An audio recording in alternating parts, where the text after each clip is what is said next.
AudioJungle.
Can make only one factor, that is construction, that is infrastructure.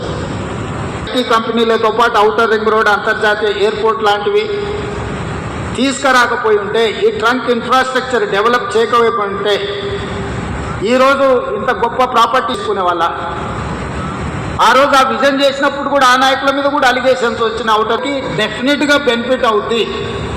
ఇప్పుడు నేను future సిటీని బాగా ఒక కాలుష్యమైన నగరంగా మార్చాలనుకుంటున్నప్పుడు, ఆ కాలుష్యాన్ని తొలగిన నగరాన్ని నిర్మించాలని ప్రణాళికలు వేసినప్పుడు అది ఫోర్త్ సిటీ లేదా ఫ్యూచర్ సిటీ అని నేనంటే ఫోర్ బ్రదర్స్ సిటీ అని బ్రదర్స్ నేను డిజైన్ చేస్తున్నా. Why should I care all this comments? ఆనాడు జైపాల్ రెడ్డి గారు హైదరాబాద్ మెట్రో నగరంగా హైదరాబాద్ ఉంటుండేనా? హైదరాబాద్ నగరానికి ఆ రోజు రాజశేఖర రెడ్డి గారు ప్రతిపాదన ఇస్తే స్టక్ డౌన్ అయిన హైదరాబాద్ జైపాల్ రెడ్డి గారు శాంక్షన్ ఇవ్వడమే కాదు, వైబుల్ గ్యాప్ ఫండ్ ఇచ్చి ఈ నగరానికి మెట్రోని ఇచ్చింది. మరి ఆ తర్వాత మెట్రో ఉండేది కదా, ఎందుకు డిజైన్ చేయలేదు?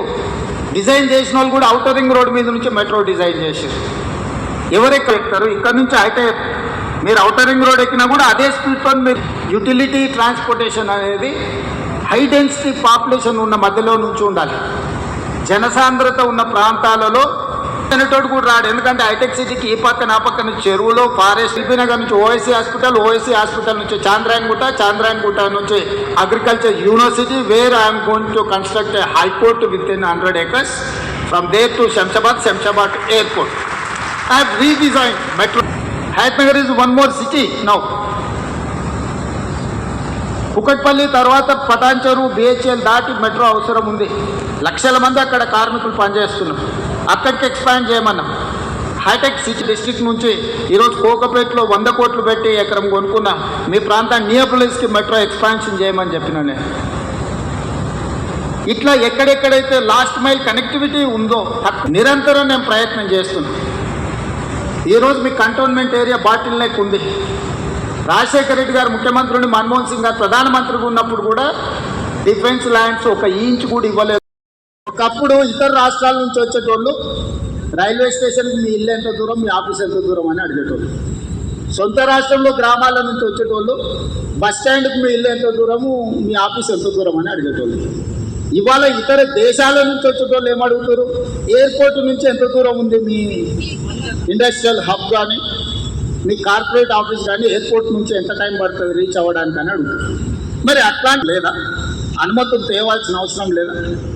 దానికి అవసరమైన నిధులు కేంద్రం Tier 2, Tier 3 సిటీస్ కూడా డెవలప్ అవ్వడానికి అవకాశం ఉంది.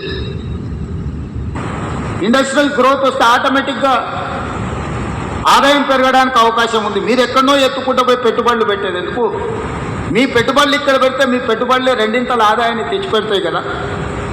దాని అనుమతులు అడిగినా ల్యాండ్ లాక్ స్టేట్, మనకు పోర్టు లేదు ఈ దేశంలో, అన్ని వాళ్ళు పోర్ట్ కనెక్టివిటీ అడుగు. ఒక ఔటర్ రింగ్ రోడ్ 160 కిలోమీటర్స్ నిర్మాణం జరిగితేనే ఈరోజు 3 లక్షల కోట్ల ఆదాయానికి తెలంగాణ రాష్ట్రం పెరిగింది.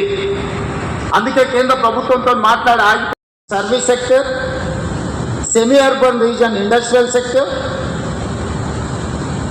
RRR నుంచి అవుట్ సైడ్కి వచ్చేది అగ్రికల్చర్ సెక్టర్. సింపుల్గా తెలంగాణ మ్యాప్ తీసి ఇట్లా ముందర పెట్టుకుంటే మీకు సర్కిల్స్ క్లియర్గా ఉంటుంది. కోర్ అర్బన్ రీజియన్లో సర్వీస్ సెక్టర్ ఉంటుంది, సెమీ అర్బన్ రీజియన్లో ఇండస్ట్రియల్ సెక్టర్ ఉంటుంది, రిమైనింగ్ సెక్టర్ రూరల్ సెక్టర్లో అగ్రికల్చర్ ఉంటుంది. జస్ట్ మీ పాలసీ డాక్యుమెంట్ ఇట్లా ఓపెన్ చేసి దేశంలోనే మొదటిసారి ఒక స్టేట్ మొత్తానికి ఒక పాలసీ. మీరు మాస్టర్ ప్లాన్ చూస్తే గ్రేటర్ హైదరాబాద్కు డెవలప్మెంట్ ఉండాలి. ట్రంక్ ఇన్ఫ్రాస్ట్రక్చర్ గవర్నమెంట్ ఎట్లా డెవలప్ చేయాలనుకుంటుంది, ఆ ట్రంక్ ఇన్ఫ్రాస్ట్రక్చర్ బేసిస్ మీద మీరు మీ ప్రణాళికలు సిద్ధం చేసుకోవచ్చు అనేది మా. ఇవన్నీ అమలు చేసే క్రమంలో ఎక్కడైనా డీవియేషన్స్ ఆర్ వయలేషన్స్ ఉన్నప్పుడు నియంత్రించడానికి కొన్ని కొత్త సంస్థలు మేము తీసుకొచ్చినాం. చూస్తారు కదా, మనం కూడా ఈ ప్రకృతిని, క్లౌడ్ బస్ని, ఈ ప్రకృతి విపరీతాలు ఈరోజు చూస్తారు. ఒక్కొక్క రాష్ట్రంలో ఎంతమంది కొట్టుకొని పోయి చచ్చిపోయిందో. మేము కొన్ని దగ్గరలో అడ్డంకులు ఉన్న వాటిని తొలగిస్తే వాళ్ళని ఆర్థికంగా ఆదుకుంటాం అంటున్నాం. మీరు ప్రతిపాదన ఇవ్వండి అని చెప్పినాం. ఆ ప్రతిపాదనలు ఎవరు మీరు తొలగించడానికే వీళ్ళకి మీరు నాకు కుదించకపోతే, ఎందుకంటే పెద్ద మనిషి ఎవరో కబ్జా పెట్టుకొని ఉంటాడు. ఆ తొలగిస్తే మూకలను తయారు చేసి ప్రభుత్వం పనికి తప్పుడు ప్రచారం ఇస్తే మీరు కూడా దాన్ని తెలిసి తెలవక ఫార్వర్డ్ చేస్తుంది.